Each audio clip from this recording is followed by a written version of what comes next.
Hi, my name is Mark Kemsley. We're talking about doing business in China, and how to follow up and close a business deal is something that's extremely important.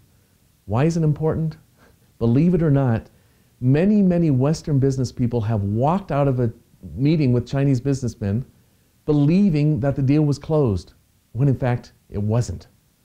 Often, Chinese people will agree with you. They will nod their heads, they will give you indications that they agree, they will say yes, but that doesn't necessarily mean that they agreed. I'll give you an example. 20 years ago, before I worked as a consultant, I was a salesman in Taiwan. And when I worked with people, at the time I was selling advertising. And I would actually get to the point of signing a contract with the Chinese business people there.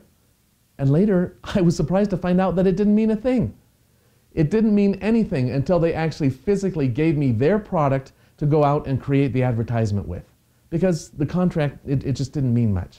So for me to understand that real commitment is what matters. You know, to the Chinese person, face is important. Making a verbal commitment, really saying that I'm going to do this and here's how we're going to move forward. Well, that's important to them. But something like a contract is not as important to them. This is something that really needs to be understood.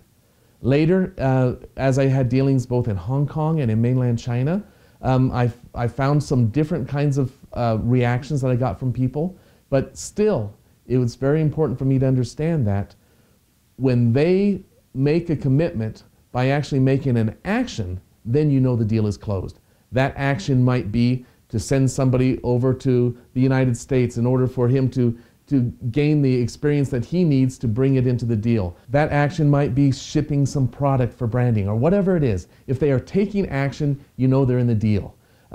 These days, a contract is more important than it was 20 years ago, and a signed contract actually does have legal implications and is more important. But you need to understand that your counterpart taking action is what really indicates that he's behind the deal.